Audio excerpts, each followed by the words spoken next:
Just loading up the live. All right, and it's there.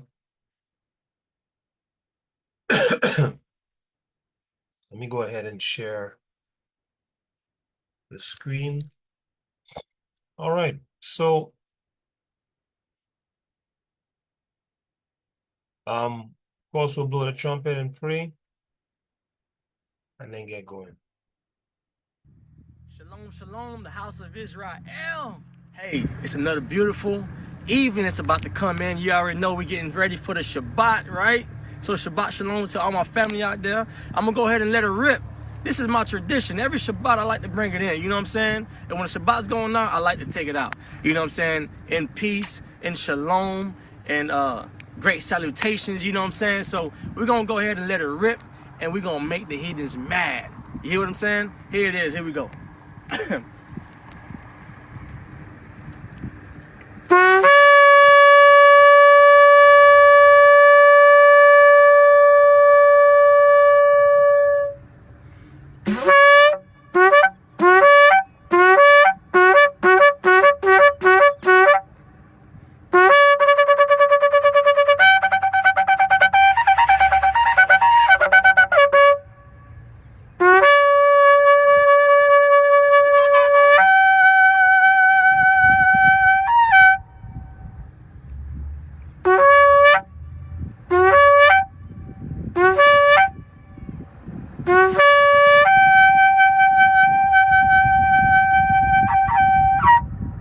Shabbat shalom, the king is coming. Bless y'all.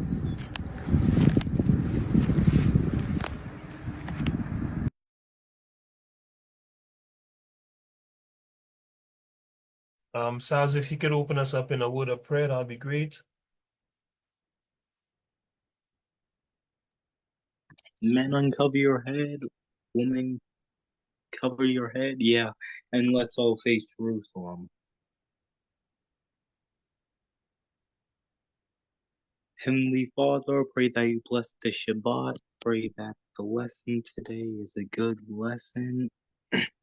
And pray that everyone here today has a blessed Shabbat. Pray that you bless the feast. Pray that you bless the feast of Simon, that everyone who will be keeping it will have a time of great joy and, holy convocation. And pray that you continue to build us up as a nation above all others, Father. Pray that you continue to wise up your people in this world, Father. And pray that you continue to, just love us and protect us from sin, Father. And praising Hashai's most blessed and holy name. Hallelujah. Amen. Hallelujah, amen. Thank you, Sabs. You're welcome. All righty, so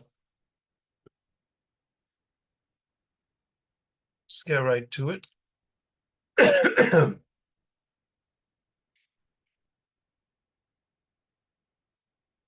So we left off, where is this? This in here? Nope.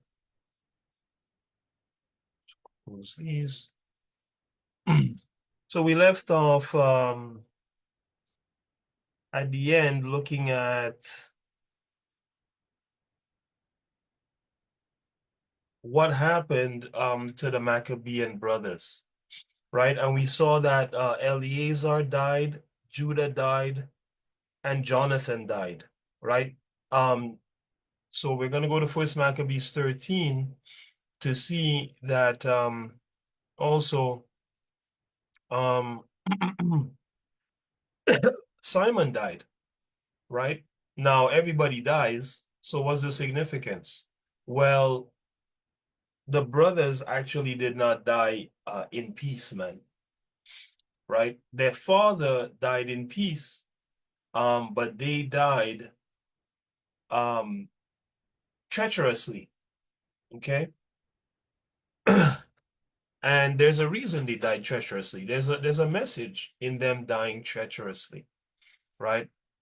So we'll look at how they died, We're going to look at why they died in such a way,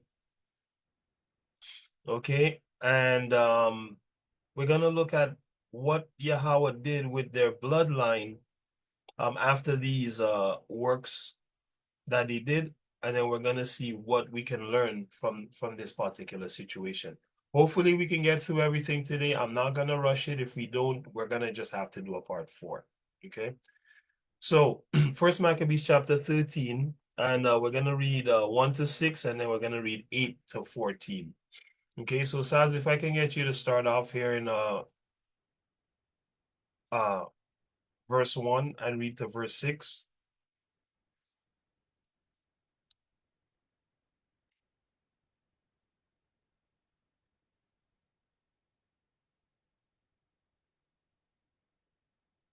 You there?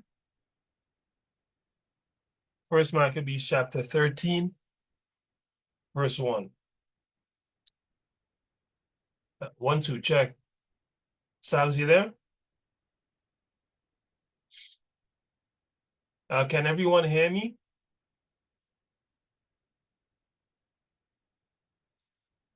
I can hear you. Okay. All right. Well, I'll start off since I'm not hearing him. I don't know what happened there. It says, now when Simon heard that Tryphon had gathered together a great host to invade the land of Judea and destroy it, and saw that the people was in great trembling and fear, he went up to Jerusalem and gathered the people together. Tryphon, of course, being an Edomite that came into Israel to war against our nation, serving uh, and either Antiochus or Demetrius, um, the progeny of uh, the so-called Greeks who are Edomites, okay, as they were destroying the law, statutes, and commandments of the Most High throughout the land of Israel. So this Tryphon is a general and a representative of the Greek power in the world um, oppressing the Israelites. Okay. So when Simon heard that Tryphon had gathered together a great host to invade the land of Judea and destroy it, and saw that the people was in great trembling and fear, he went up to Jerusalem and gathered the people together and gave them exhortation, saying, you yourselves know what great things I and my brethren and my father's house have done for the laws and the sanctuary, the battles also and troubles which we have seen. And this is really important because, I kind of prefaced by telling you guys, hey, listen, man, these guys did great works, right? And look, he himself out of his own mouth is saying, all you people know the great works me and my family have done in order to defend the Israelites, okay? And then he goes on to say, by reason whereof all my brethren are slain for Israel's sake, and I am left alone. All right. So he said, his brethren are slain for Israel's sake. But that's not really why his brothers were slain. Okay. And we'll see. So in his mind, his brothers were slain for Israel's sake. But really, they were slain because of their sin. That's why they were slain. Their father died in peace, as I said before and showed in the scriptures, and they themselves died treacherously. And it's because of their sin. And I will show you guys exactly why. And he says, and I am left alone. All right. So now you alone left, Simon. What are you going to do different, brother? Right? Now he says, now therefore be it far from me that I should spare my own life in any time of trouble, for I am no better than my brethren. All right. So he said, you know what? If I gotta die too for Israel, I'm gonna do it. Doubtless, I will avenge my nation and the sanctuary and our wives and our children, for all the heathen are gathered to destroy us of very malice. Okay, what is malice? intention or desire to do evil, ill will, okay, wrongful intention, especially as increasing the guilt of certain offenses. See what else we got here.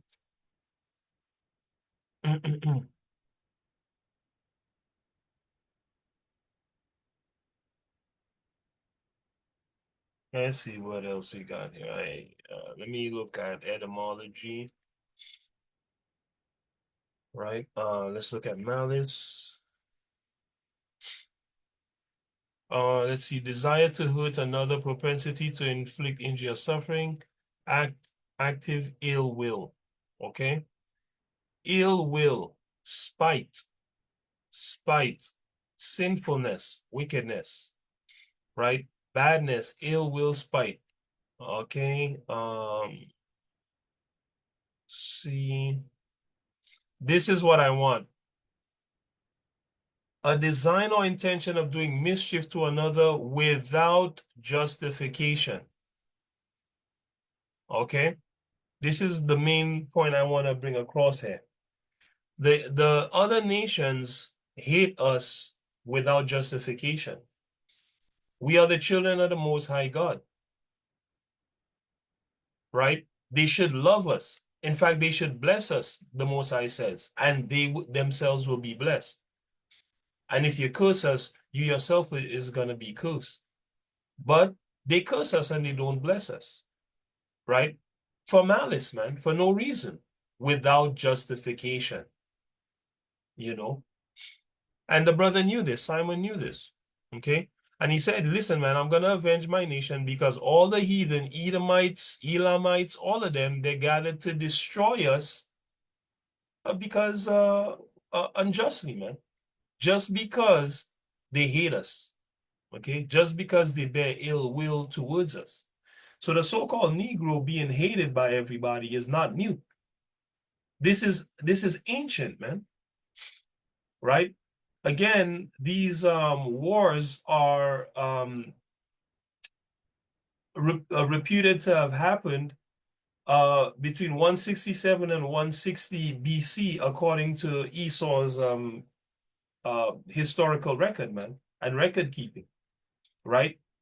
167 to 160 BC. We're now in so-called 2025. All right. That's over 2,000 years, man. People have been hating the Negro. All nations have been malicious towards us for over 2,000 years, family. All right. So keep that in mind. They have never been our friends, and they're not gonna start now, right? They must be subjugated by our King Yahweh Shai, um, and the wicked of them have to be destroyed in order for or the rebellious, I should say, of them have to be destroyed in order to get perfect order and truth running in the world, right? In order for the love that they're supposed to have and respect that they're supposed to have for us to manifest.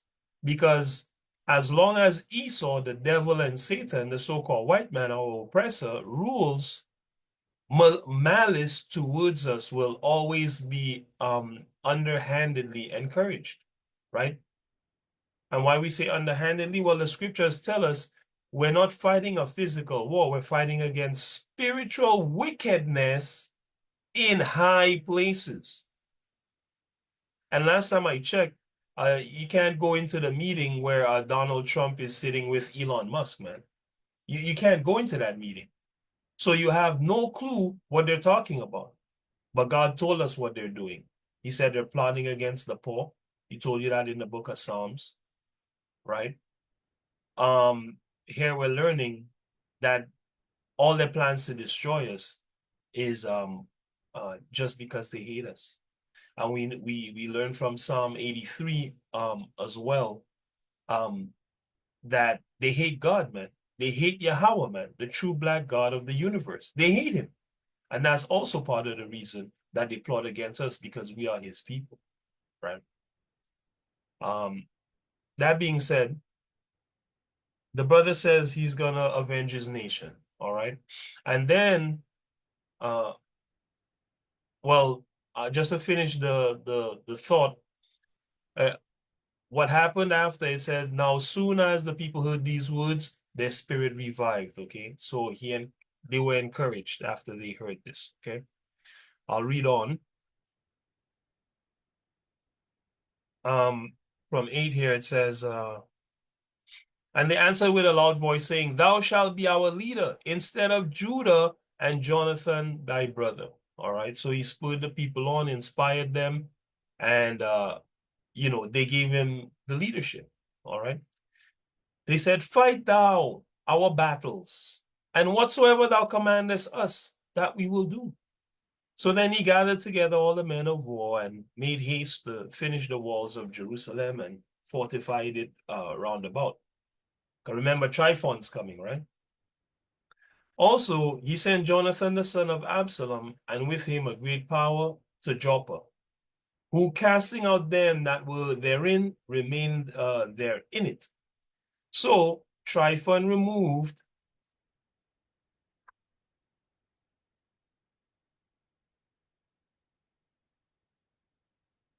That's strange. 1 second, family. Let me just check something here. Let's see, duplicate.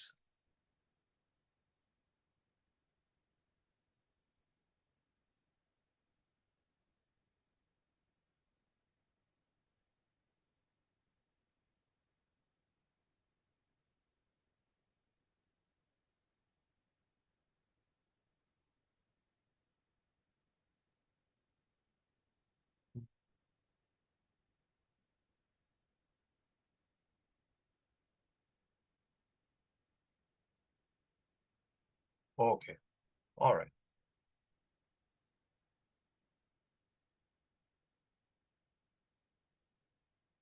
12. So Tryphon removed from Ptolemais with a great power to invade the land of Judea, and Jonathan was with him in ward. All right. So um, this is when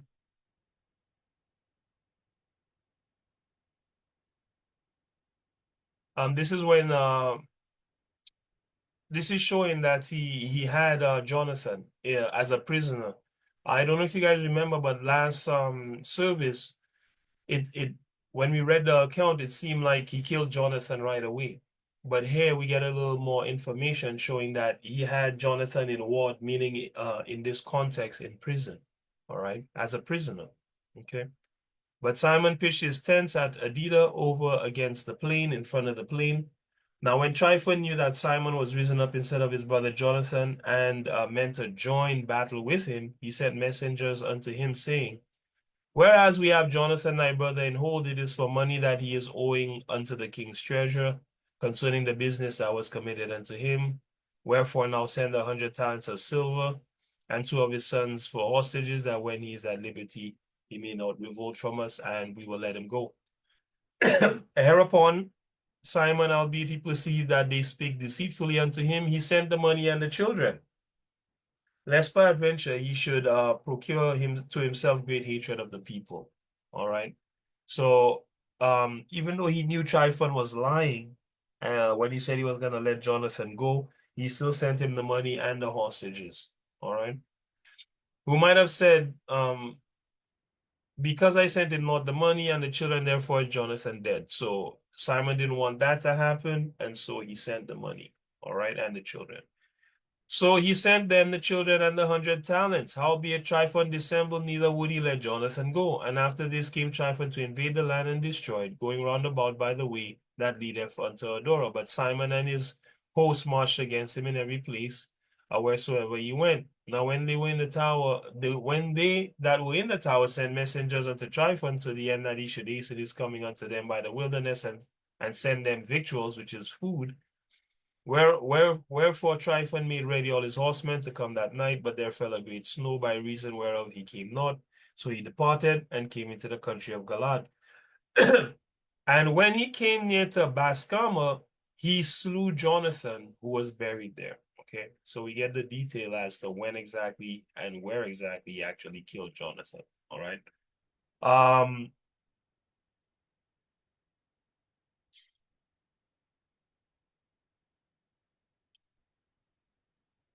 1 second.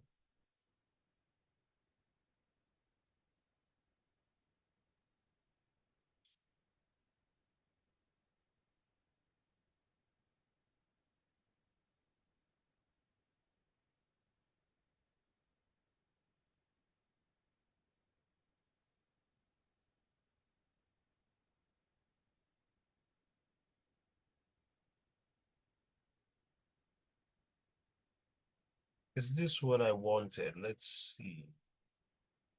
Made him captain.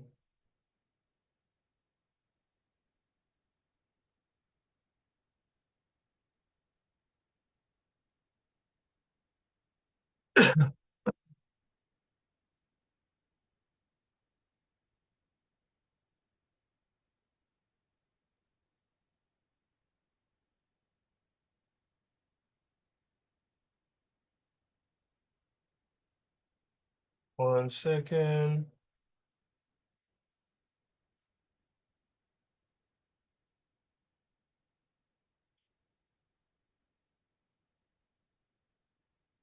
Mm-mm.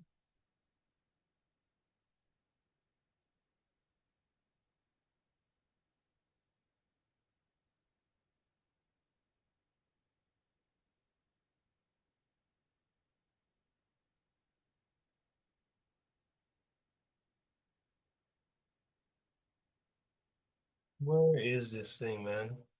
I think I wrote down the wrong scripture here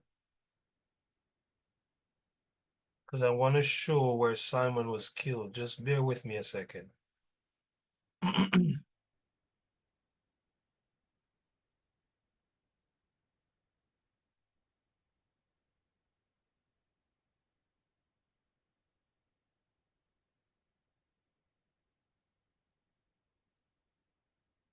I believe it's in this chapter here.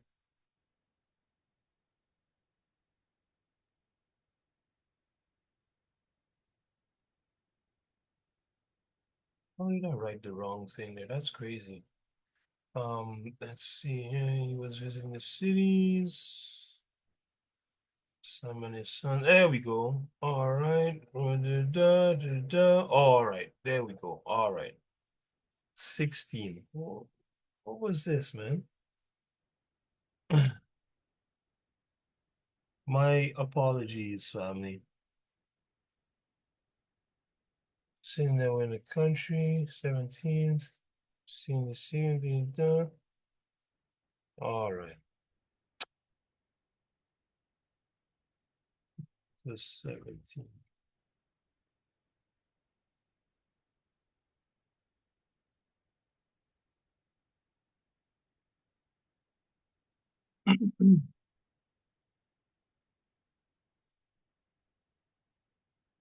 All right. Great. So this is what I want. Sabs, you there?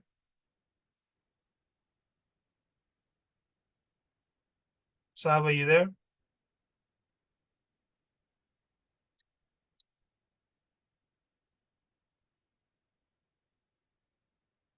If you're speaking, I can't hear you because your thing's on mute, okay? So it's first Maccabees 16 that I wanted. All right, and we'll read from verse 1 to verse 17. It says, Then came up John from Gazera and told Simon his father what Sendibius had done. Okay, so we're about to look at the death of Simon, all right? Simon had two sons, John, Hyrcanus, and I don't remember the other one's name. We're probably gonna find out right here. Actually, he had three sons. Two of them were assassinated, and a third kind of escaped, right? I will read about it here. Verse 2, Wherefore Simon called his two eldest sons, Judah and John. All right, so here we have the names of two of them, Judah and John, and said unto them, I and my brethren and my father's house have ever from my youth unto this day fought against the enemies of Israel, and things have prospered well in our hands, that we have delivered Israel oftentimes. So again, his Simon's own assessment of his work and the work of his brothers is that, hey, listen, man, we're doing pretty good. All right. Not seeing, well, you guys also fell in battle, right? And that's a notable thing. Why are you guys falling in battle and not dying in peace? Yes, you're doing mighty works, which is awesome, right? But if you check the warriors of Yahweh, especially earlier on in the Old Testament, they didn't fall in battle, man. They didn't fall in battle, right? These guys lived to a ripe old age, even though they went into many battles. All right. If you know any that fell in battle early, let me know. It certainly wasn't the norm though, right? So reading on, it says, so Simon, had a good assessment of what they were doing. I didn't see the holes in what they were doing, right? And again, we're looking at this so I can show you guys the holes, right? So bear with me. But now I am old, and you, by God's mercy, are of a sufficient age. So now Simon's old. All right, cool. But be ye, sorry, instead of me and my brother, and go and fight for our nation, and the help of heaven be with you. So now Simon is old. He's been fighting war a long time. Now he's old. Okay. So he should be dying, uh, at peace like his father, because this is the exact same thing. Well, this is very similar to what his father said to them before his father died. Okay. He's saying the same thing or a similar thing to his sons, but he's missing a few points. And you guys will see. So he says, so he chose out of the country 20,000 men of war with horsemen who went out against Maccabeus and rested that night at Modin. And as they rose in the morning and went into the plain, a mighty great host, both of footmen and horsemen, came against them. Howbeit there was a water brook betwixt them. All right. So Simon chooses 20,000 men of war with horsemen to come against Maccabeus. Okay, another Edomite that was sent to war against us, right? And Simon rested that night at Modin, which is the original town that his family was from. All right, and they were great men in that family, so they had moved back into Modin. Okay, because they had got rid of all the wicked Israelites and the Edomites, so they had moved back in, but war is still going on. It says, and when they arose in the morning and went into the plain, behold, a mighty great host, both of footmen and horsemen, came against them. Howbeit there was a water brook between them. All right. So in the morning, there's another army ready to face them across the water. Right. Sister Kira, if you can take over from here for me, that'll be great. We're at verse 6 here. Sorry about that. Starting from verse 6? Yeah. Okay. So he and his people pitched over against them, and when he saw that the people were afraid to go over the water brook, he went first over himself, and then the men, seeing him, passed through after him. Right. So the men were afraid to go over to the Edomites to fight them. So Simon went first, right? And then everybody followed him. Go ahead. That done, he divided his men, and set horsemen in the midst of the footmen. For the enemy's horsemen were very many. Read on. Then sounded they with the holy trumpets, whereupon Sandibius. Sendibius, whereupon Sendibius and his hosts were put to fight, so that many of them were slain, and the remnant gat them to the stronghold. Right. So Simon sounded with the holy trumpets. Okay. And when the Edomite and his armies heard the holy trumpets, they started running away. And because they started running away, many of them were slain, man. Right? And the ones that were not slain ran away to their stronghold that they had, their garrison. All right. Go ahead.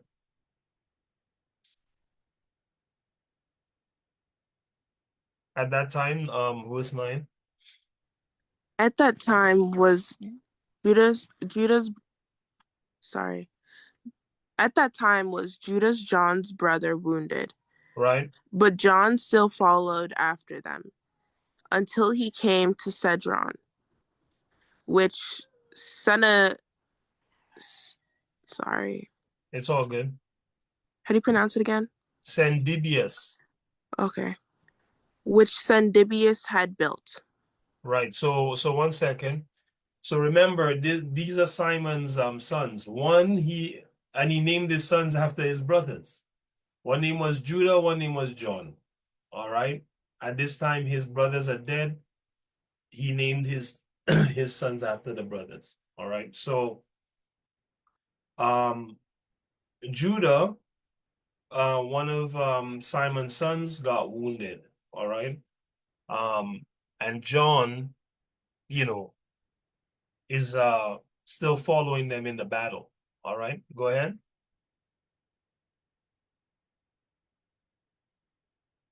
And he followed them all the way to this place called Cedron. So we're going to verse 10 now. So they fled even onto the towers in the fields of Azotus. Wherefore he burned it with fire, so that there were slain of them about 2,000 men. Afterward he returned into the land of Judea in peace. Right. So now John, Simon's son, is slaughtering these Edomites, man. Right. Um, they ran away till they got to their towers in this place called the Fields of Azotus. All right. John's like, you're not gonna escape, right? He burned the place and he killed 2,000 men, right? And afterwards he left. Okay, so he chased these guys out, killed 2,000 of them. After the first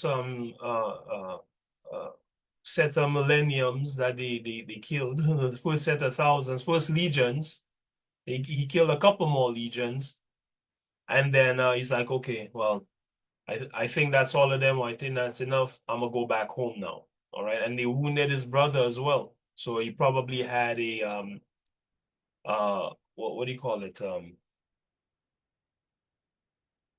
He wanted to avenge his brother. The word is slipping my mind right now. I'm drawing a blank on the word. And then he returned to Judea. All right. So what happens next?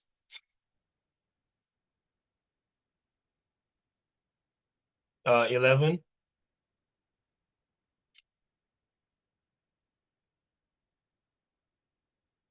Sorry, I had to help my brother. It's all good. Moreover, in the plain of Jericho was Ptolemaeus, the son of Abu uh, Abubus, Yeah. made captain, and he had abundance of silver and gold, Right. for he was the high priest's son-in-law. All right. This is now, it's about to get hairy right now. So when John, after John's exploits, it tells you that Israelite named Ptolemaeus, who was the son of Abubas, was made captain, all right, of the armies, okay, at least of a band. And it says, and he had a lot of silver and gold.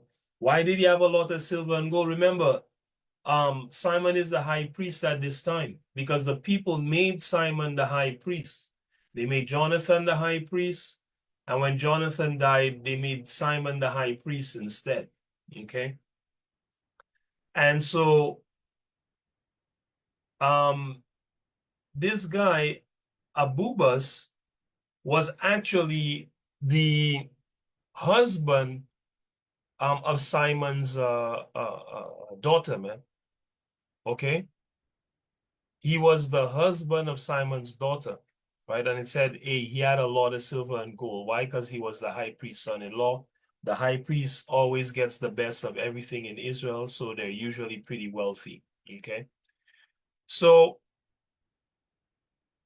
knowing that, watch what's about to happen. So this guy, Simon's son-in-law, okay, Simon's son-in-law is about to execute a murderous plot against him.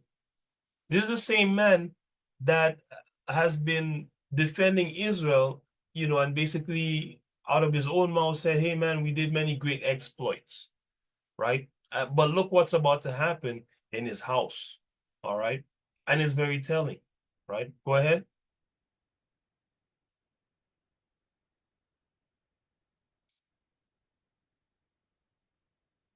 Verse 13. So he had all this silver and gold. He was the high priest's son-in-law, right? Wherefore, his heart being lifted up, he thought to get the country to himself, and thereupon consulted deceitfully against Simon and his sons to destroy them. So the man's son-in-law is now plotting to kill him, man, and his sons, because he wants the power in the country, man. He wants the power in Judea. Okay? So he's plotting to kill them. These are the same brothers who did all these mighty works in Israel. So why is such treachery happening in their home? We're going to look at it through the scriptures in a second. Go ahead.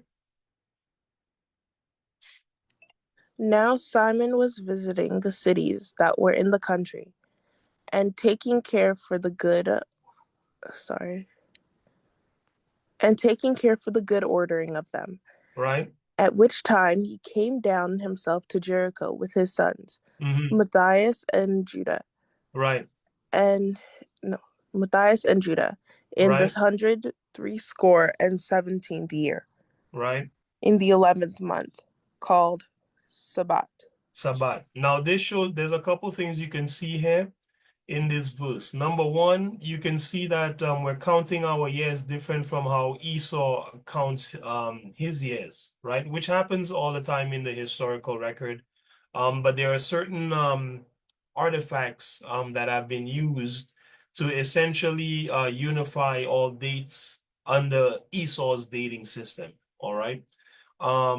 Which is fine, but it's important to note that. That's why you see it says 103 score and 17th year, because 3 score is 60, right? Which is 3 times 20, scores being 20. And then you add 17 years. So 160 and 17 is was at 77. So he's calling it the 177th year, okay, in the 11th month called Sabbat, but we get in the historical record between 167 and 160 BC. So that's important to note. Another thing that's important to note here in verse 14 is that we learn about the other son, his name, right?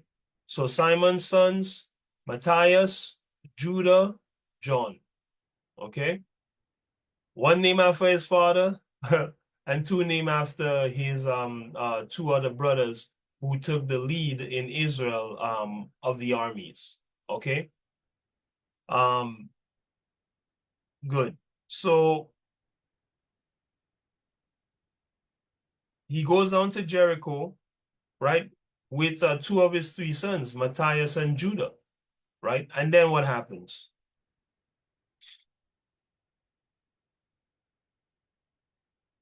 I remember this whole time, Abubas, his son-in-law, is plotting against him. And he's down in Jericho, right, with his two sons, right? So what happens next? Verse 15. KK, sorry, 1 second. KK, can you read right now? Yes. Just want to share yeah, you got to get really close to the mic though. Yes. All right, great. Stay close to the mic so you can, read this thing properly. Get a good, comfortable spot. All right. You're gonna read until verse 17. All right. So go ahead From where? from verse 15. Nice and loud too, please. Where the son of Abu, Abubas. Abubas Mm-hmm. are teasing them, Excuse me? receiving them, Mm-hmm. them deceitfully into a little. Deceitfully, right? Deceitfully. Okay, so him and his three sons are going down into Jericho, and Abubas, his son-in-law, received them deceitfully. So welcome them deceitfully, man. Go ahead. um called Deceitfully. into a little hold Mm-hmm. called Daucus, Mm-hmm. which she had built, Uh-huh. made them a great banquet. Howbeit he had hidden men there. Right. Again, nice and loud, KK, all right? So Abubas welcomed them deceitfully, right, into a little, let's see what hold is, because I want to make sure I describe this properly.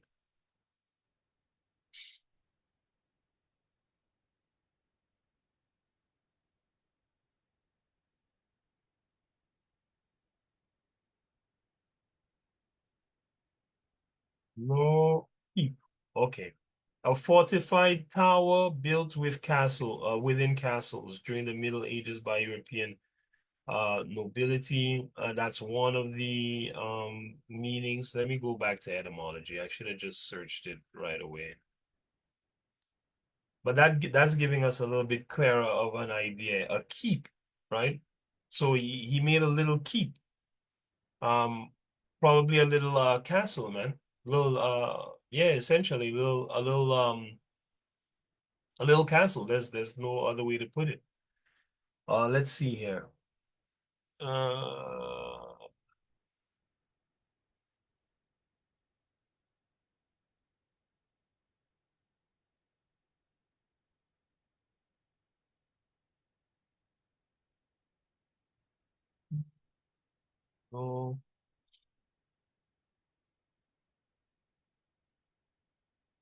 45 place of security, that's a stronghold.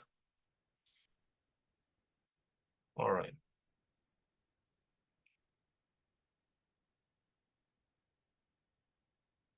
What is a hold um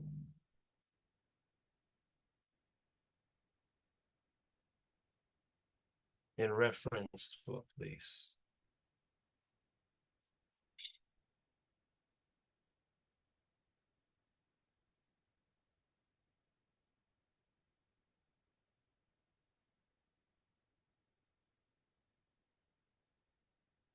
All right, so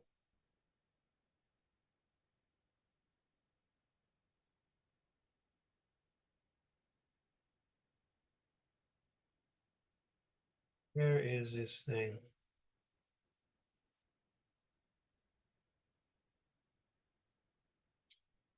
We'll go back here. So this is what we're looking for. A place of refuge, okay? A fortified place, a place of imprisonment, all right? In any case, he built a small fortified place, okay? Where were we here? Okay, so he built a small fortified place called Docus, all right? and he made a great banquet there. But he had people hidden there, right? So go ahead, 16.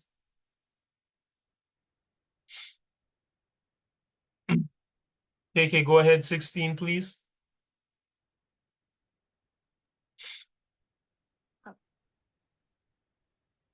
So when Simon and his sons had drunk largely, Ptolemy and his Ptolemy is just Ptolemy. You don't pronounce the P. okay and men and his men rose up and took their weapons and came unto Simon into the banqueting place and slew him and his 2 sons and certain of his servants Nice and loud, please. and certain of his servants Verse 17. and which doing he committed a great treachery and Treachery treachery and compends evil for good. Then and recompensed evil for good, right? mhm, So, then no, that's it. Thank you. So you guys see what happened, man? This is how Simon died, right? Simon Maccabeus was slaughtered with 2 of his sons by his son-in-law. Okay. Not only that, watch what he did. It says in verse 18, then Ptolemy wrote these things and sent to the king that he should send him a host to aid him. So after he killed the man and his sons, he asked the Edomite for an army, and he would deliver him in the country and cities. Why is this important? The king, I don't specifically remember which one it was at this time, but you guys, when you read the account in chapter 14, 15, and 16, for the day of Simon tomorrow, Lord willing, you'll see the name of the king that he was dealing with. So that king, he had actually made a deal with him, and I might go to the scripture today, before the study is done, but we'll see. That king that he was dealing with wanted him to return certain cities that he had control of, and Simon said, "Hell no." So his son-in-law kills him and then writes a letter to the king saying, "Send me an army and I'll deliver you those cities that you were asking Simon about." So right away, as soon as he killed him, he go to strengthen himself with the Edomites. Watch this. He sent others also to Gezerah to kill John. So he was trying to kill the whole family, man. Okay? And take over the high priesthood and control of Judea, the southern kingdom. He sent others also to Gezerah to kill John, and unto the tribunes he sent letters to come unto him, that he might give them silver and gold and rewards. And others he sent to take Jerusalem and the mount of the temple.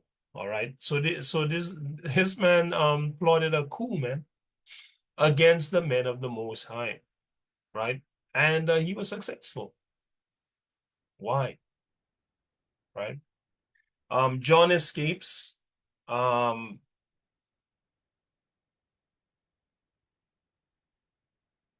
I'll go until 24. John escapes here, and this is the last we hear in the scriptures of the account of John.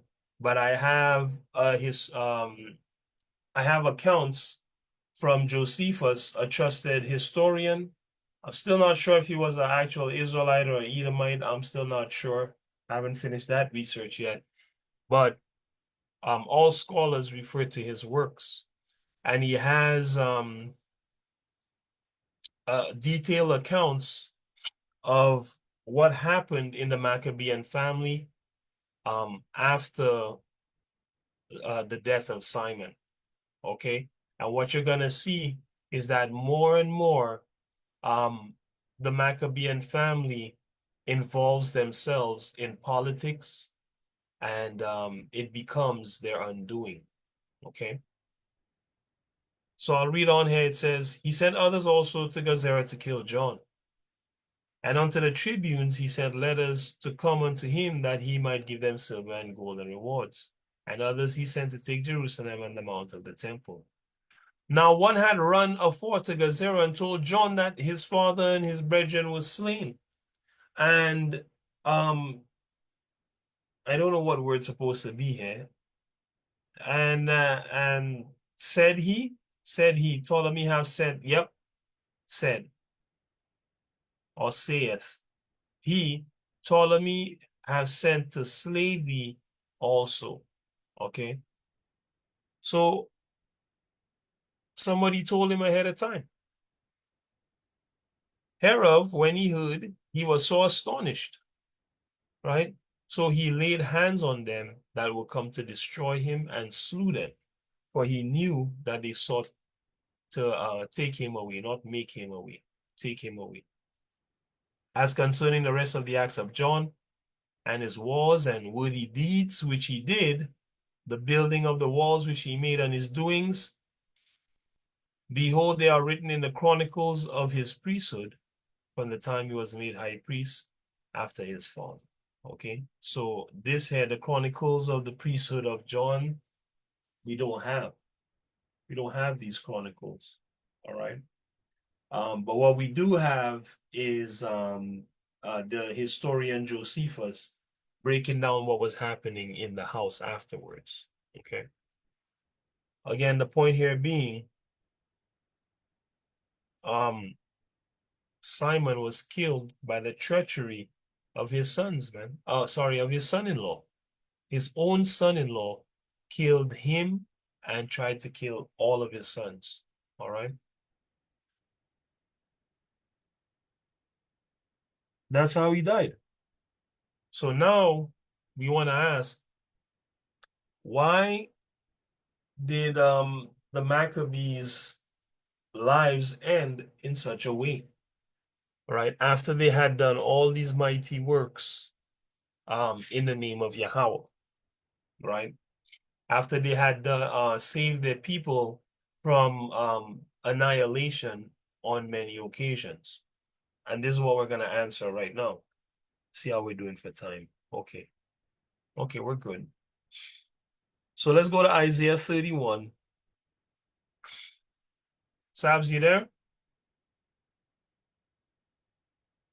Yeah. Yeah. Yeah, what had happened to you, buddy? I wasn't hearing you there for a while. I don't know what happened. Maybe it was the headphones. Okay. Give me verse 1 to 3 here, please. All right, I have to go after this one. All right, then. Woe to them that go down to Egypt for help, and stay on horses and trust in Chariots. chariots, Yeah, because they are many, and in horsemen, because they are very strong.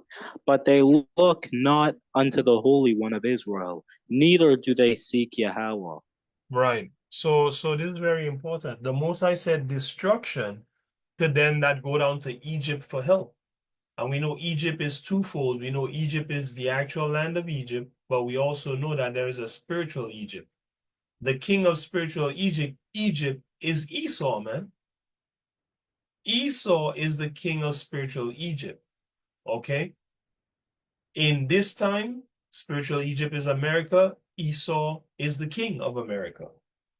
Right? At the time of the disciples, spiritual Egypt would have been Greece, and Rome, man. And the Israelites went to them for assistance. And Yahweh tell you in the scriptures, you're gonna be destroyed if you go to these people for help. You have a battle to fight, a war to fight, and you're going to Esau for help to fight your battle. That is against the law of the Most High God. Yahweh fights the battles of Israel, not the Egyptian, not the Edomite. Yahweh is supposed to fight your battles, and him alone, right? So read on.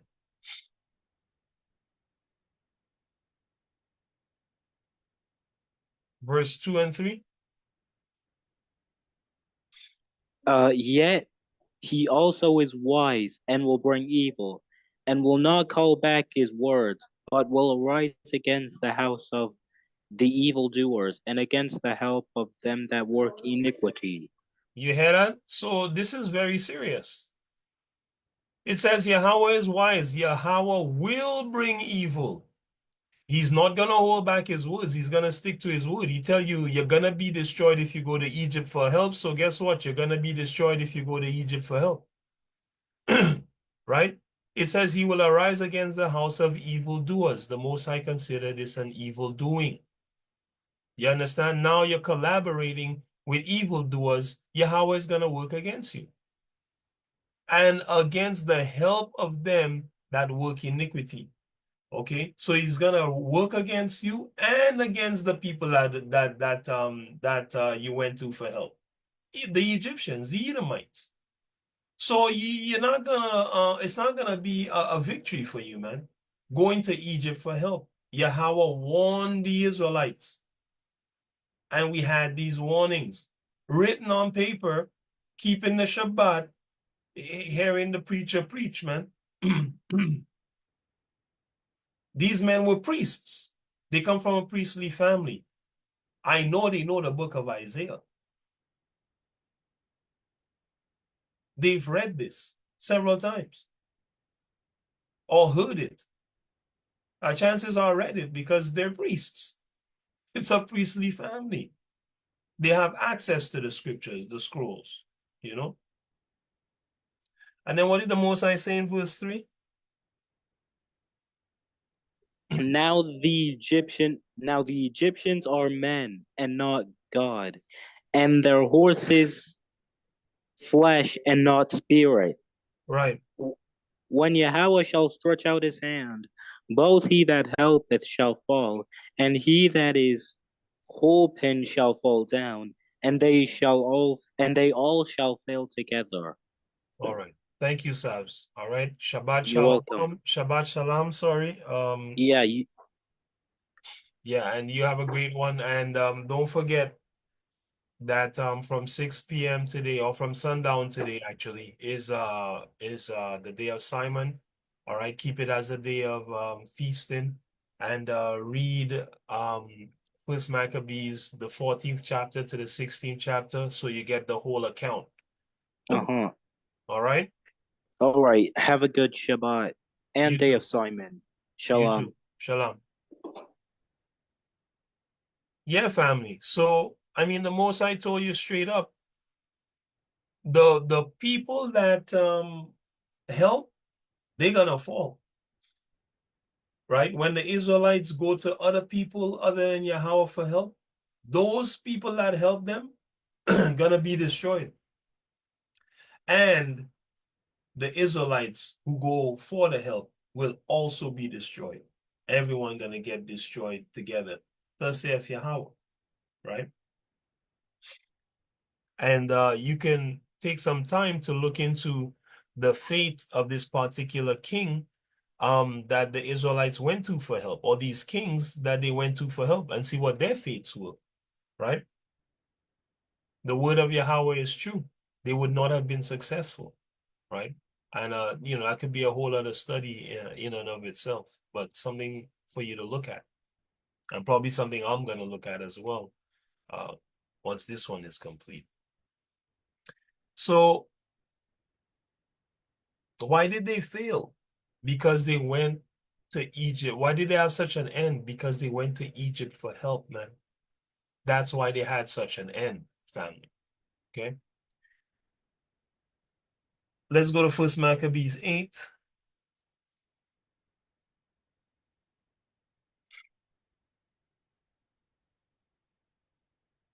First Maccabees 8.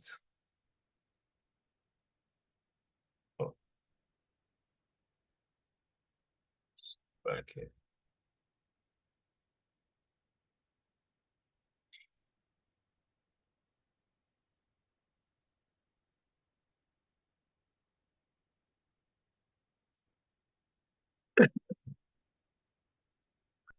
Let's see.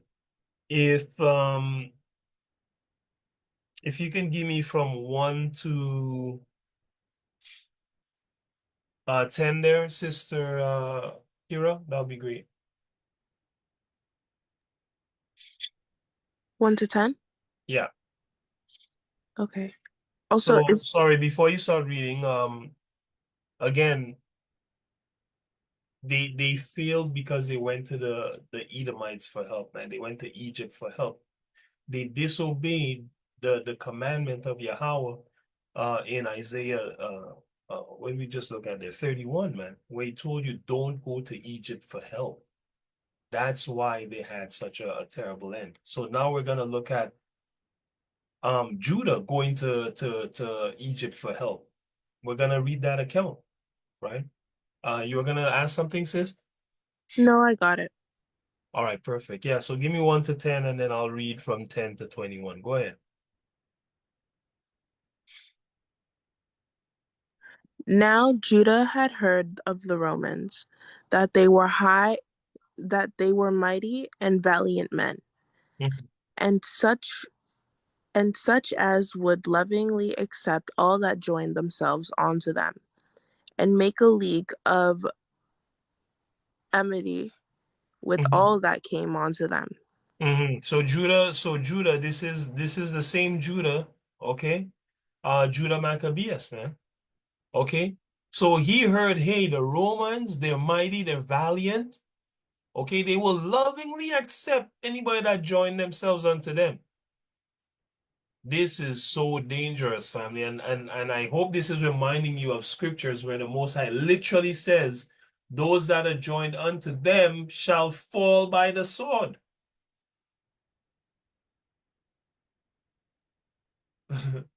You know, I believe that's in Isaiah 65. I might have it in here, right? Verse 11 and 12. You know, so he heard this, and what happened? Verse 2. Mark, sorry, It's all good. and that they were men of great valor.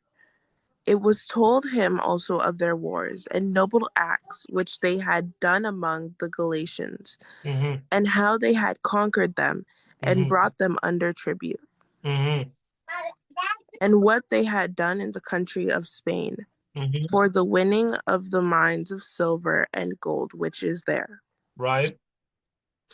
and that their policy and patience and that by their policy and patience they had conquered all the place, though it were very far from them. Mm-hmm. And the kings also that came against them from the uttermost part of earth, till they had discomfited them, Uh-huh.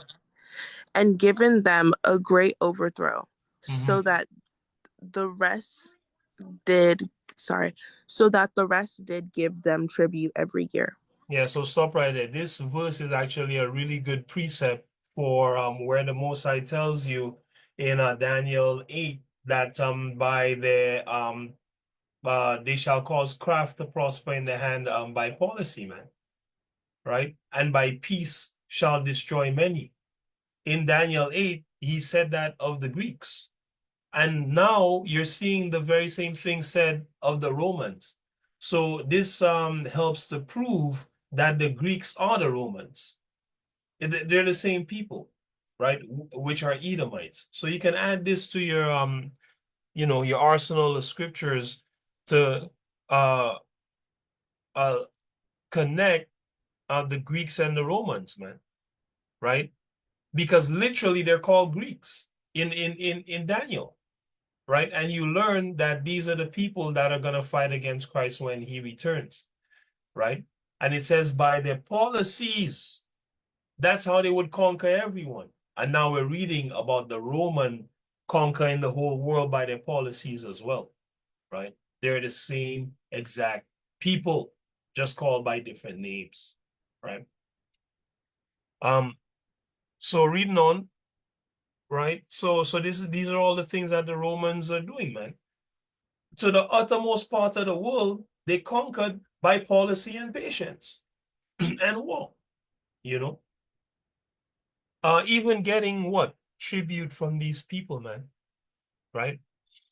That's colonizing, basically. So again, colonizing by the so-called white man is not new.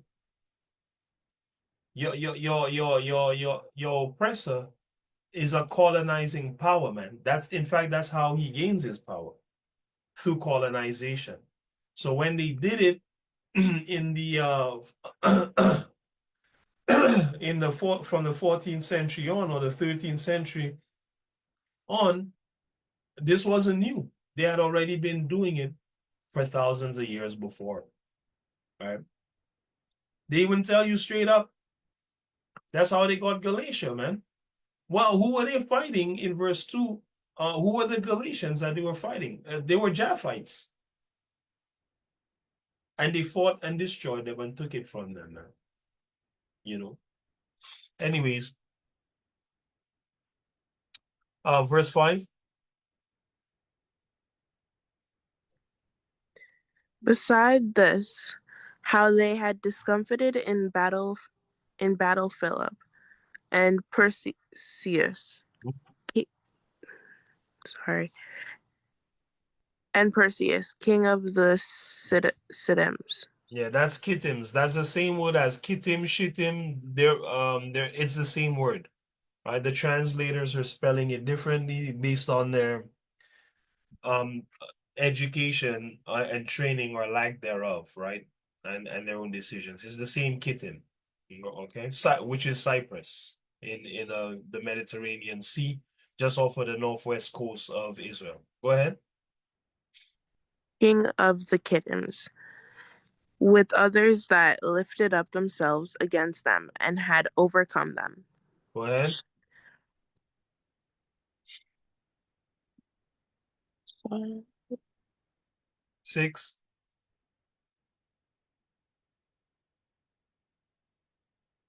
Verse 6. If you're speaking, sis, I can't hear you. my phone just glitched out. It's all good. All right. How also Antiochus, the great king of Asia, that came against them in battle, having 120 elephants with horsemen and chariots and a very great army, was discomfited by them. Right. And how they took him alive and covenanted Mm-hmm. that he and such as reigned after him should pay a great tribute and give hostages and that which was agreed upon. Right. So again, using these policies to enrich themselves, okay, and control other countries, man. And they had hostages. So they would take the children of the nobles and raise them in Rome, right? Giving them a Roman miseducation. Essentially brainwashing your child into Roman customs, right? Also at the same time, serving the purpose of uh, a guarantee for peace. Because if you did anything um, to offend or highly offensive, they would just kill your children, right? And they would take your sons mostly because they represented the continuation of your line. So they would kill your sons, therefore ending your line, man, right? So this is how the Romans will gaining control of the entire world, right? We see the early stages of colonization and how it worked, man, and how Esau came to control the entire world, right? Go ahead. Verse 7. And how they took him alive and covenanted that he and such as reigned after him should pay a great tribute and give hostages and that which was agreed upon. Yeah. And the country of India and Media and Lydia and the goodliest countries which they took of him and gave to King Eumenes. Eumenes. Yeah.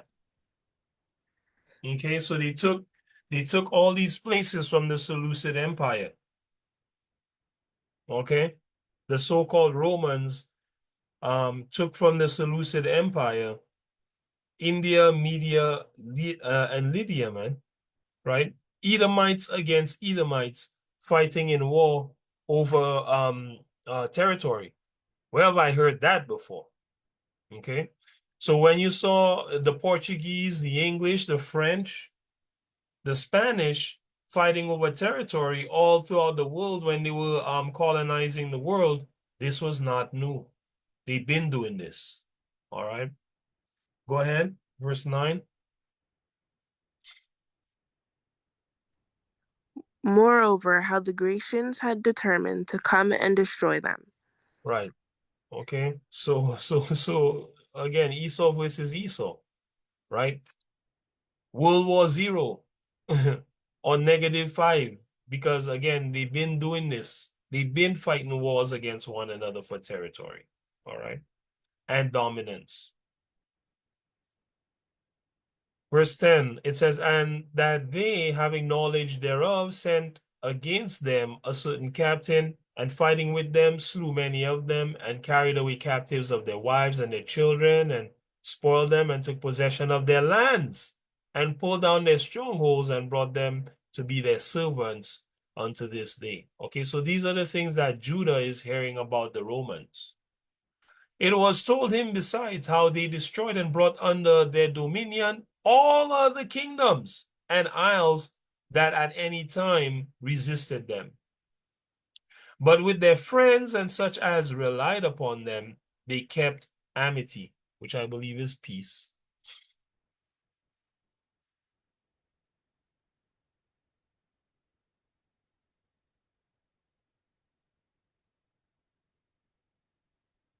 Friendly relations, okay? Friendship, affection, love, favor, all right?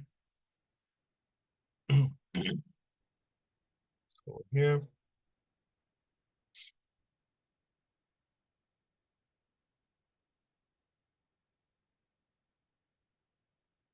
But with their friends and such as relied upon them, they kept amity, and that they had conquered kingdoms both far and nigh, insomuch as all that heard of their name were afraid of them. All right.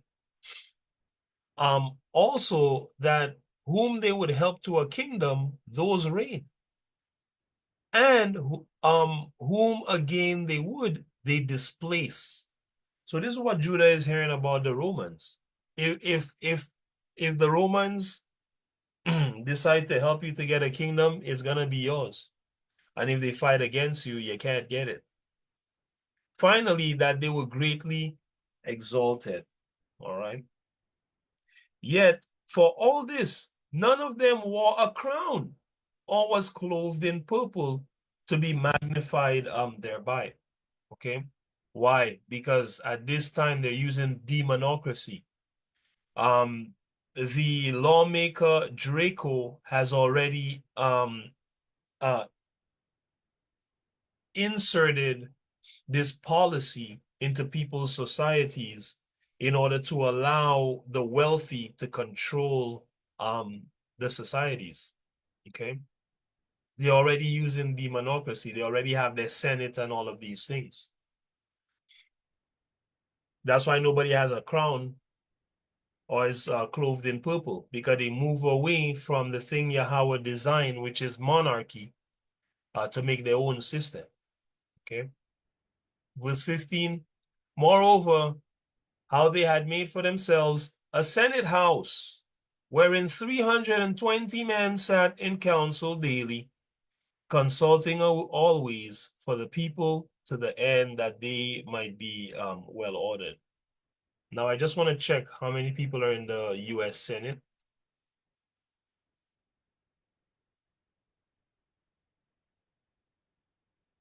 This has no bearing. I'm just interested to see if it's the same 320. They have 105. Okay. They have 105 seats in this time. Yeah, but they had 320 seats. So let's see. Okay, verse 16, and that they committed their government to one man every year, the president, who ruled over all the country, and that all were obedient to that one, and that there was neither envy nor emulation among them.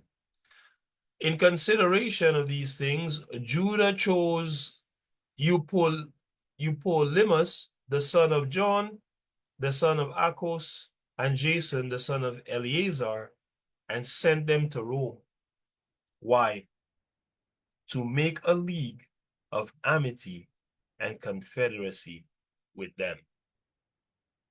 We just read in Isaiah, the Most High said, don't go to Egypt for help. And here we have Judah Maccabeus, okay, sending soldiers, sending a delegation to Romans to make a league of friendship,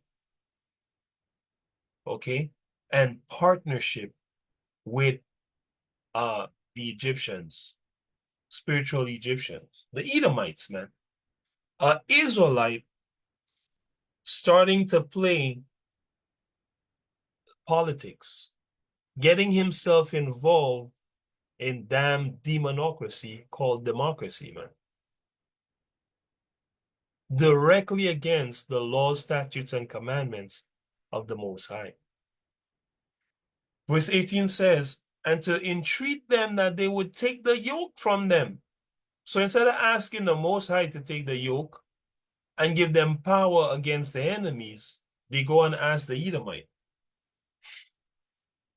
to take the yoke from them.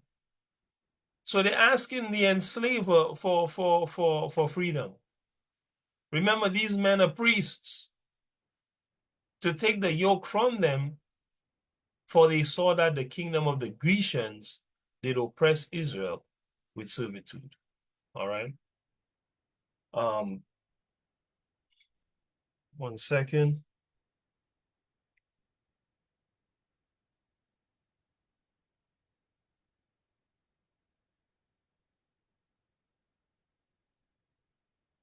So there you have Judah sending to make friends with the Romans, man. Okay. And if you read until 21, I'll just read it quickly. You'll see that the Romans accepted. Verse 19, they went therefore to Rome, which was a very great journey, and came into the Senate, where they spoke and said, Judah Maccabeus with his brethren and the people of the Jews have sent us unto you to make a confederacy and peace with you, Satan. Priests of Israel sent us to make peace with you, Satan. Right? And now we might be registered, your confederates and friends. That's why the Most High killed Judah Maccabeus in the middle of battle. He went to the left, man. In a way that what do you call it? The wage is death, man. The Most High told you he's gonna destroy you, man, if you do these things. And he destroyed him. So the matter did what? It pleased the damn devils well, man. They were happy. Yeah, boy, these Israelites come and they want to be friends and confederates with us. Yes, have them do it. You know? Because they're just going to make money off of them and control them. So this is Judah doing it. Let's look at Jonathan doing the same thing. But what you're gonna see is that's why the brothers' lives ended in this way. All of them were confederate with Esau. That's why they died like that, man. They didn't die in peace. They died of treachery. You understand? Ambushments and family treachery, and we probably won't get to it today, but next week, Lord willing, we're gonna read about how the Most High erases their line from the face of the earth and replaces them with Edomites, man. The same people that they went and they went to for help, right?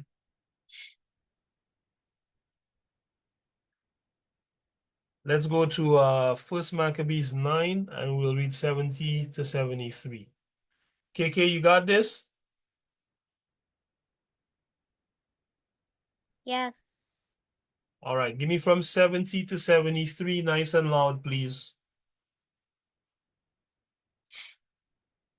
So this is where Jonathan makes peace with a damn devil, man.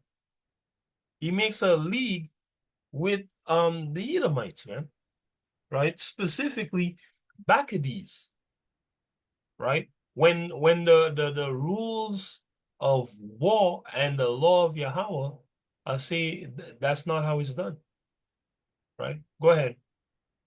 Whereof, when Jonathan had knowledge, he sent ambassador, ambassadors unto him, to the end he should make peace with them, and Mm-hmm. deliver them the prisoners. Right? Which thing he accepted, and did according to his demands, and swear unto him, and swear unto him that he would never do him harm all the days of his life. So, okay, go ahead. When therefore he had restored unto him the prisoners that he had taken aforetime Nice out and of loud, the land, KK, nice and out loud. of the land of Judah, he returned and went his way into his own land, neither came he any more into their borders. Mm-hmm. Thus the sword ceased from Israel, but Jonathan dwelt at Mac, Mac, Macmas, Mm-hmm. and began to govern the people, and he destroys the ungodly men of Israel out of Israel. All right.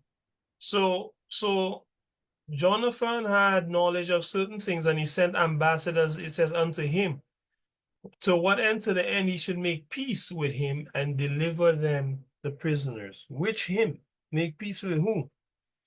Right? It's Bacchides, right? See here, I'll go from 67. And when he began to smite them and came up with his forces, Simon and his company went out of the city, burnt up the engines of war, and fought against Bacchides, who was discomfited by them, and they afflicted him sore for his counsel, and travail was in vain. Wherefore he was very wroth at the wicked men that gave him counsel to come into the country, inasmuch he slew many of them and purposed to return to his own country. All right. So it's Bacchides. All right. And then we see when Jonathan realized Bacchides is going back into his own country after having been defeated by Simon, um, he uses the opportunity to do what? Wherefore, when Jonathan had knowledge, he sent ambassadors to him to make peace, man. You see that? And deliver them the prisoners. Right? Right? Going to Egypt for help, making peace with the devil, man. You're in a war, man. Spiritual first and foremost. And at that time, you guys have the privilege of warring against Esau physically, right? But instead decide to play politics and send an ambassador to seek peace with Edomites, man. And what the Most High do? He killed Jonathan, right? And this is not the only devil that Jonathan what do you call it, allied himself with. He also allied himself with Alexander Ballas, okay? Which, let me see if I can pull that up.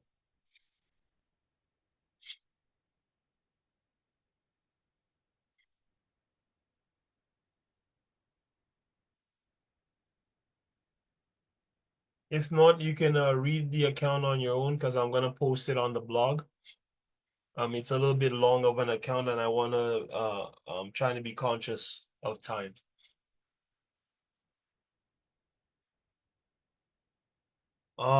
Let's see here, 45 to 47. Da, da, da.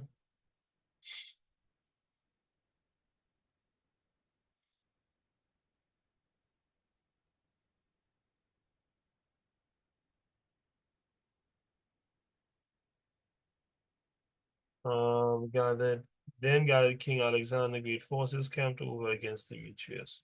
I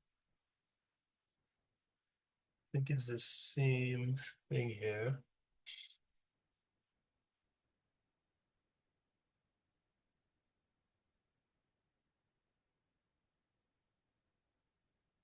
In the 160th year, Alexander the son of Antiochus Epiphanes went up and took Ptolemais, for the people had received him by means whereof he reigned there. Now when King Demetrius heard thereof, he gathered together an exceeding great army and went forth against him to fight. Moreover, Demetrius sent letters unto Jonathan with loving words, so as to magnify him. For he said, let us first make peace with him before he join with Alexander against us. And this Alexander is named Alexander Ballas. All right. Okay, so let me see here. Which Alexander did Jonathan make a league with?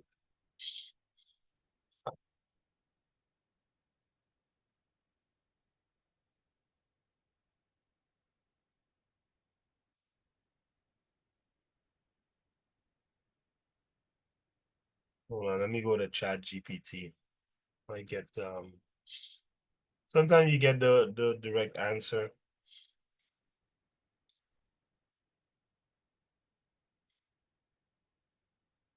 Which Alexander did Jonathan make a league with in the Apocrypha? Made a league with there we go. All right. Alexander Ballas. All right. Alexander Ballas.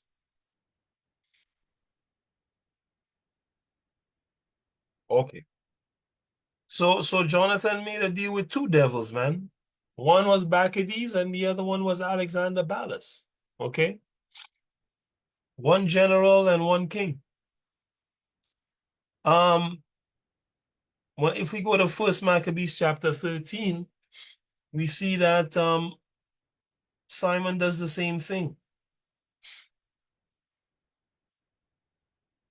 First Maccabees chapter 13, right?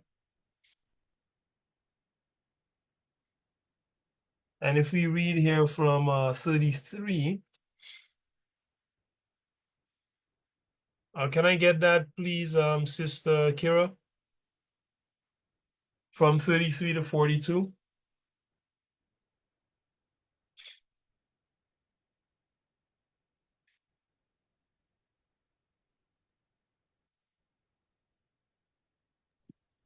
sorry, 33? Yeah, from 33 to 42. Okay. Then Simon built up the strongholds in Judea and fenced them about with high towers and great walls and gates and bars and laid up victuals therein. Moreover, Simon chose men and sent to King Demetrius to the end he should to the end he should give the land an immunity, because all that Tryphon did was to spoil. Right. So you see what happened? So Simon builds up strongholds in Judea, right? And he puts high towers and walls and gates and bars and food in there. And then he sent to the Edomites again, man, right? To make peace, man, to help them. 3 priests transgressing the law of the Most High. A law that, if transgressed, leads to your death.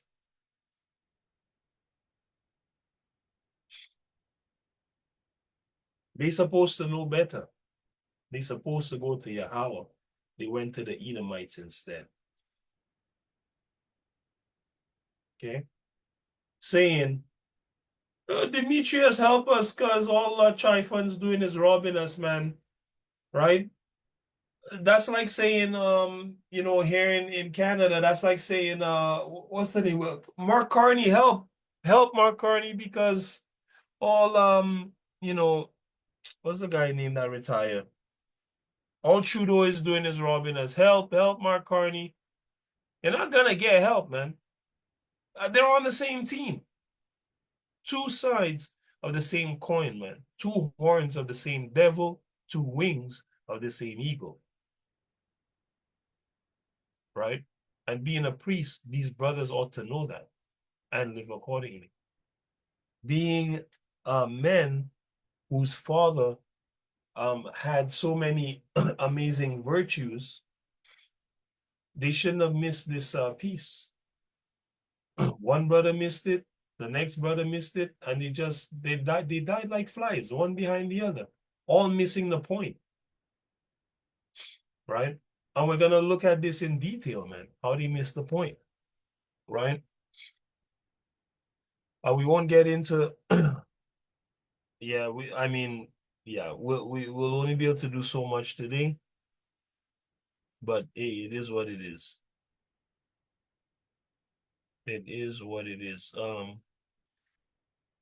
Go ahead, sis.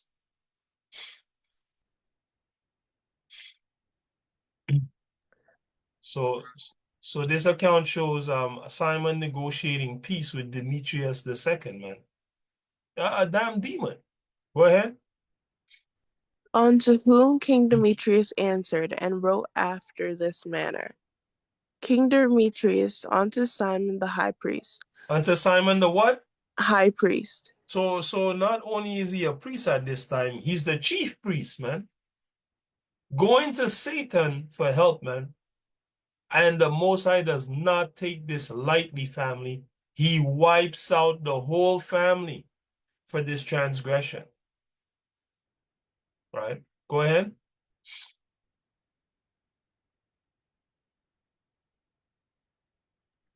and friend of kings, as also unto the elders and nation of the Jews, sendeth greeting.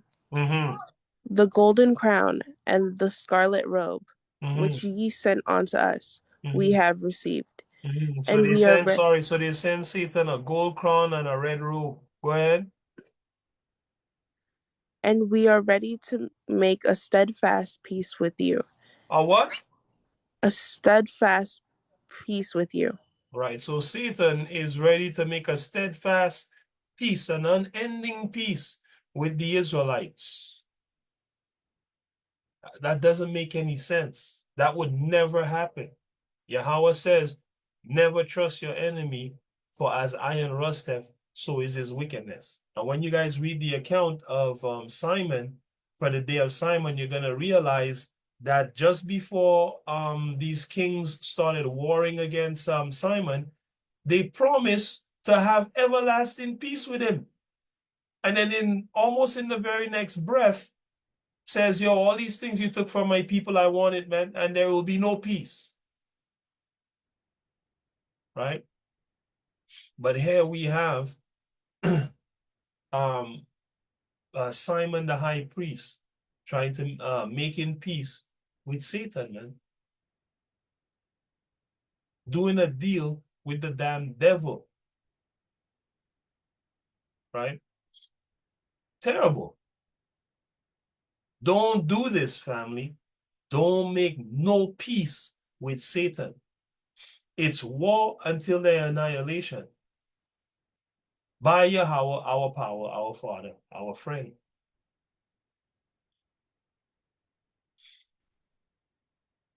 Don't trust Esau at all.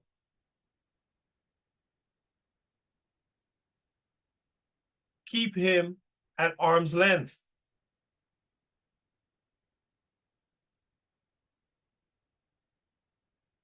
The minute you make peace with Esau, you're certainly gonna die.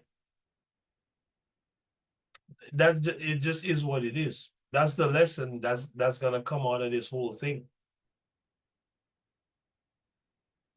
Now we're not at war with Esau physically right now. We're at war with him spiritually. Don't make peace with Esau, you shall certainly die. And when it come time for the physical war, when the Most High put it upon the world and collapse this entire society, don't try to make peace with Esau, you shall certainly die. And it's not going to be a nice death. We have several examples with these brothers. And by the time I finish here, you'll see how terrible it gets. It gets bad. I mean, we already see Simon's, the man's son-in-law, man, which he gave his daughter over to in ceremony, killed him and his two sons and tried to kill the third. That's treacherous. That's not a good way to go. But it's in the legacy because the Most High wants us to see, don't transgress, right? These things are written for us to look at and read and learn, right? Okay, we're almost done. Let's see here. Oh, this is it. Oh, this is literally the scripture I was talking about where he promises him, don't worry, man, we're good. This Demetrius promises Simon, we're good, everything's nice, Simon, don't worry yourself. And then by the time you reach the next chapter, hey, it turns into all out war and I want my things back. So go ahead, sis. I think we want 30, go from 37 again.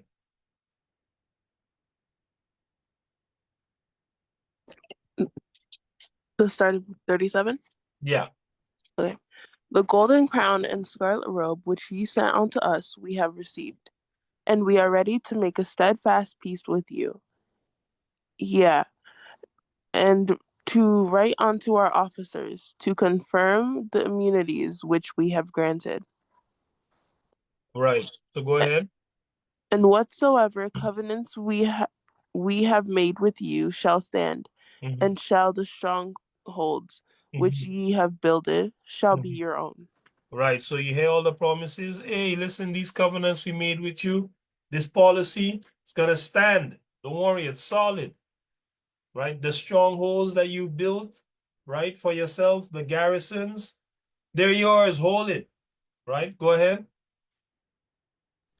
As for any oversight or fault committed unto this day, we forgive it, and the Mm-hmm. crown tax also, Mm-hmm.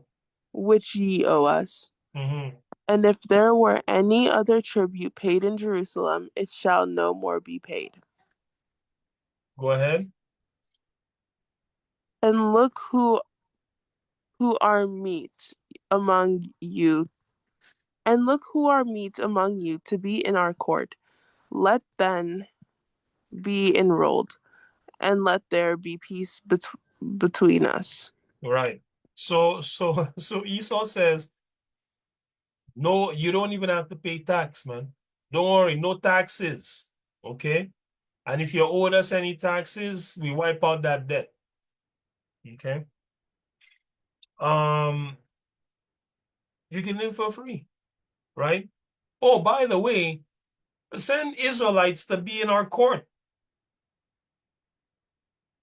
Send some Israelites to come and play politics as well. Sit down in the Senate. Well, it's King Demetrius, so he's not running the Senate. They're still running their monarchy. Okay. Send some Israelites to be in our court. All right. And let there be peace between Jacob and Esau for now and forevermore. Amen, said Satan, man. And the brother drank the wine, man. He drank the Kool-Aid, you know. As a high priest, family. I mean, no wonder Yahweh had to send Yahweh Shai to do this thing right, man. This is the level of folly the high priest is involved in, man. You know, read on. 40. And look who oh and look who are meet among to be and look who are meet among you to be in our Oh, court. sorry, from 41. My Okay. apologies. Yeah. Thus the yoke of the heathen was taken away from Israel in the 117th year. Mm-hmm. Then the people of Israel began to write in their instruments and contracts in the first year of Simon the high priest, the governor and leader of the Jews. Okay, so stop right there, right? So he went and he made this deal with Satan, and it was peace after that, right? Um, at least for a while. And Simon got exalted. He started writing contracts in his name, you know. Looks good in the world, but to the Most High, a death sentence. Two more scriptures.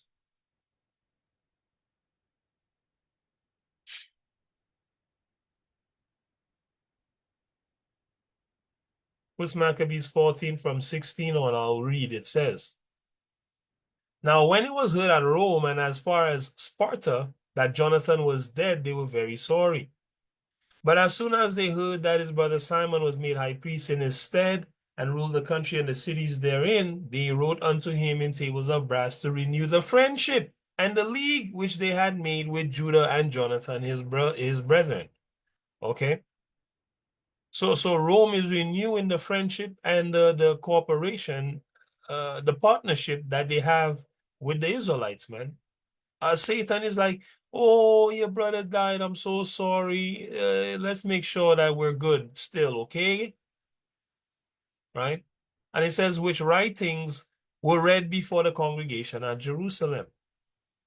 Well, they were read before the congregation at Jerusalem. Okay, these writings of the devil, man. And this is the copy of the letters that the Lacedaemonians sent. The rulers of the Lacedaemonians with the city unto Simon the high priest and the elders. So sorry, this particular letter is the Lacedaemonian letter, and the Lacedaemonians are Israelites. All right. Um. mm, mm, mm. I'll read it though. Where is it here? Because the Lacedaemonians write, and then it gives us some good information about the Romans' attitudes as well, the Edomites. So it says, the rulers of the Lacedaemonians with the city unto Simon the high priest and the elders and the priests and the residue of the people of the Jews, our brethren, send greeting. The ambassadors that were sent unto our people certify us of your glory and honor, wherefore we were glad of their coming. and did register the things that they spoke in the council of the people in this manner. Numenius, son of Antiochus, and Antipater, son of Jason, the Jews' ambassadors, came unto us to renew the friendship they had with us. And it pleased the people to entertain the men honorably and to put the copy of their ambassage in public records to the end the people of the Lacedaemonians might have a memorial thereof. Furthermore, we have written a copy thereof unto Simon the high priest. After this, Simon sent Numenius to Rome. Okay, so he renewing the league with his brothers, his brethren, the Lacedaemonians, okay, which the scriptures tell you are of the same stock of the Israelites. After that's done, he sends Numenius to Rome with a great shield of gold of 1,000 pound weight to confirm the league with the Romans, man. Now watch Israel's reaction. 1 second.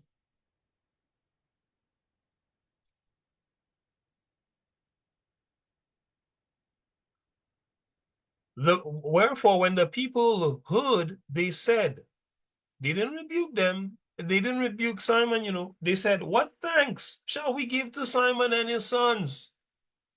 Remember, this is read to the people of the congregation. And they're saying, what thanks shall we give to Simon and his sons for making us making a league with Satan for us, man, that we might have peace, right? And he said, for he and his brethren and the house of his father have established Israel and chased away in fight their enemies from them and confirmed their liberty. So then they wrote it in tables of brass, which they set upon pillars in Mount Zion. And this is the copy of the writing, right? And so on and so forth. Okay. So the people made sure they wrote down that Simon and his brothers defended them, which is true, and brought them and confirmed their liberties. That was their assessment of the league with Satan. Oh, they confirmed our liberties. Right? This is the same thing that happens today. You have powerful Israelites making partnerships with Edomites, and you have the people praising them for it because they're not holding the standards of the Most High God, right? The Most High is very strict about his word, man. Don't go dilly-dally and dance around and think it's a good thing you're doing. It's not going to end well. Last scripture, verse 38 and 39 of this same chapter. It says, King Demetrius also confirmed him in the high priesthood according to those things, and made him one of his friends, and honored him with great honor, man.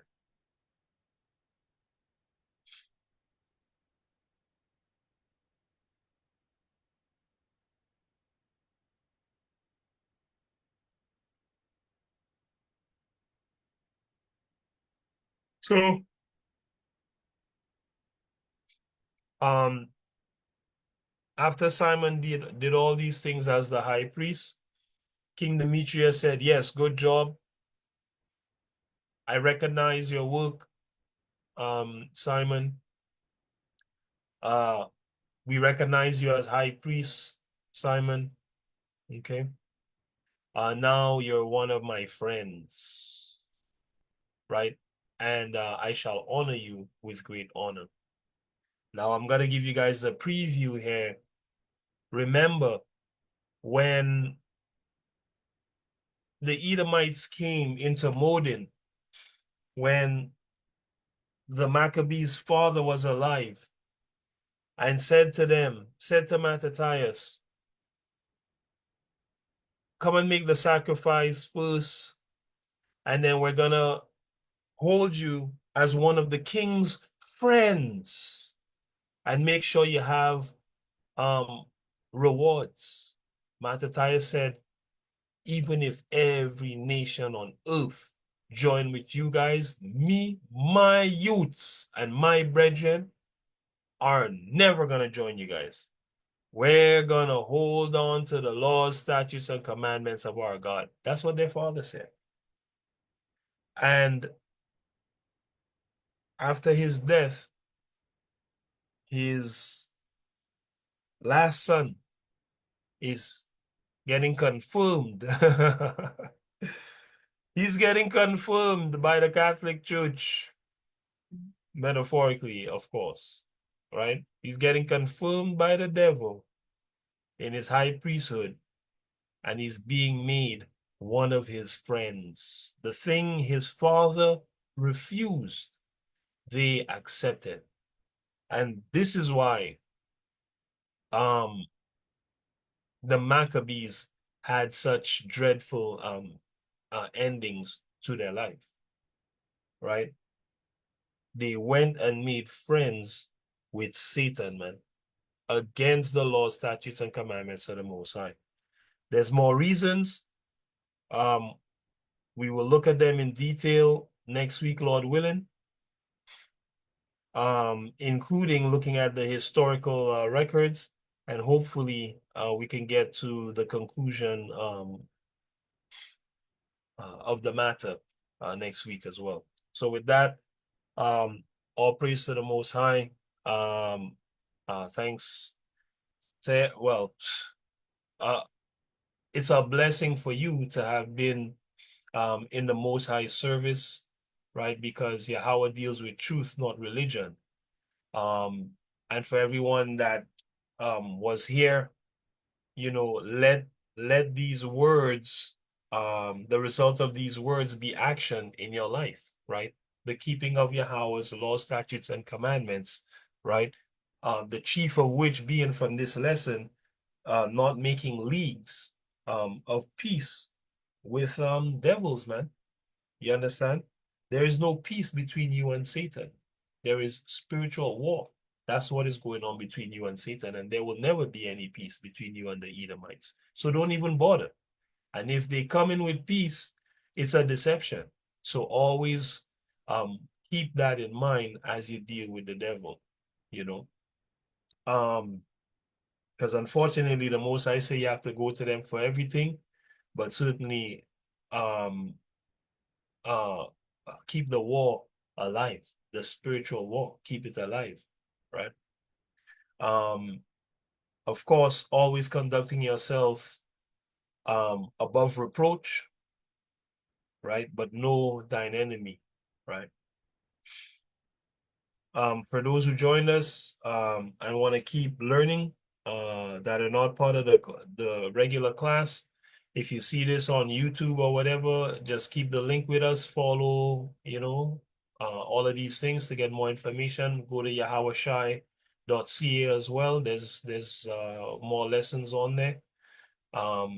You guys can get everything that you need, man, to sincerely and truthfully walk this path of righteousness for the Most High, right? Uh, that's it. So you Negroes, you're the biblical Israelites. You need to return to the laws, statutes, and commandments of the Most High, or you will surely perish with the evil kingdom that is falling right now. The oppressor is the biblical Edomite, who the Most High hates. He's going to destroy them at his coming. That's Revelation 13, verse 9 to 10. Daniel 8, 18 to 24, and many other scriptures, Revelation 12, 1 to 10, and many other scriptures. So you other nations who are not Israelites, you guys need to come out of these churches and religions and learn to follow the true black God of the universe through the priests that he set up on earth, which are we so-called Negroes, the Israelites. And that's in Psalm 147, verse 19 to 20. That's in John 4, 22 to 23, and many other places in the scriptures. Baruch chapter 4, um, uh, from verse 1 down to verse 6. Second Ezra 6, 56, 53 to 56, and many other places. All right. So with that, I'm gonna stop the broadcast, and the people that are on the line, just stay for us to wrap up in a word of prayer.